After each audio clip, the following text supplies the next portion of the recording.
राहुल गांधी की खटाखट पैसा देने वाली गारंटी पत्र स्कीम को लेकर देश भर में एक डिबेट चल रहा है। बहुत सारे लोगों का ये मानना है कि राहुल गांधी ने इस स्कीम के माध्यम से मतदाताओं को रिश्वत ऑफर की है। वहीं दूसरी ओर एक बहुत बड़ा वर्ग है जो ये कहता है कि भाई 15 लाख रुपए देने का वादा तो नरेंद्र मोदी जी ने भी किया था, तो फिर सारे कायदे कानून राहुल गांधी पर ही क्यों? नरेंद्र मोदी के 15 लाख और राहुल गांधी के 1 लाख, इसी विषय पर चर्चा करेंगे इस वीडियो में। तो इस वीडियो को अंत तक अवश्य देखिएगा और यदि अभी तक हमारा चैनल सब्सक्राइब नहीं किया है तो जल्दी से कर दीजिए। और हाँ, एक रिक्वेस्ट और है कि वीडियो के नीचे जो ये बेल आइकन है उसका बटन दबाकर नोटिफिकेशन ऑन कर लीजिए ताकि हमारे आने वाले वीडियोस की जानकारी आपको समय पर मिल सके। नमस्ते। देश भर में कांग्रेस की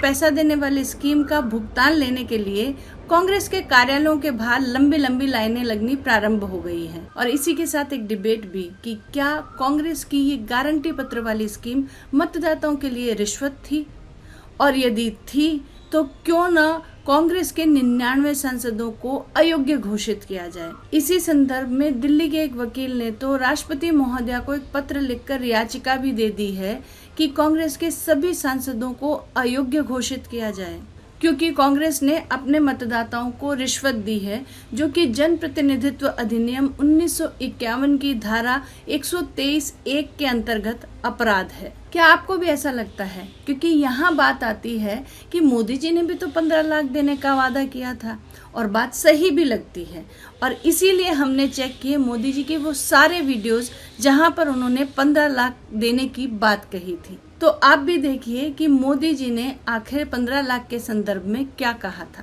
काला धन वापस आना चाहिए, ये चोर लुटेरों से एक एक रुपया वापस लेना चाहिए। इस रुपयों पर जनता का अधिकार है कि नहीं है?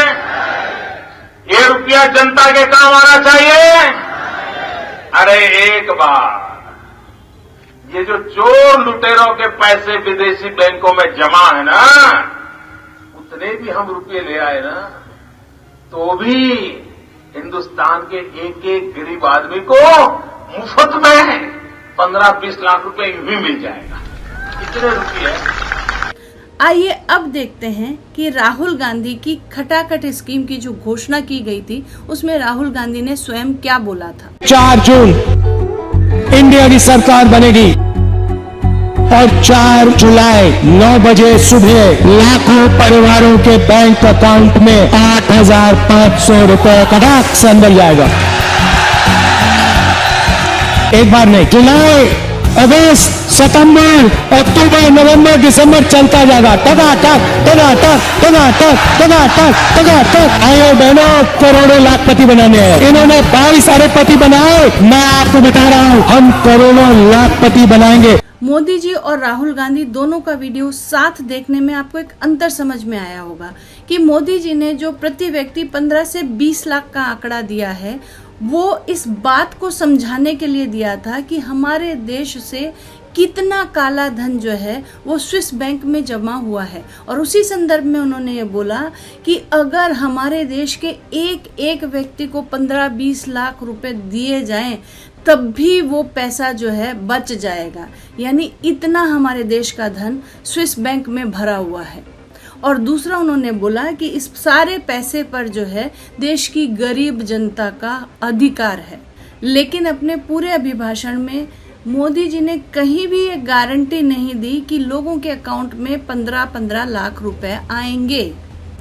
दूसरी ओर अगर आपने राहुल गांधी का भाषण ध्यान से सुना और देखा हो तो आपने एक बात नोटिस की होगी कि उन्होंने क्लियर कट एक डेट दी है कि 4 जून को चुनाव के परिणाम सामने आएंगे और 4 जुलाई को जो भी लोग गरीबी की रेखा से नीचे हैं उनके अकाउंट्स में खटाखट पैसा आना प्रारंभ हो जाएगा और वो हर महीने आएगा।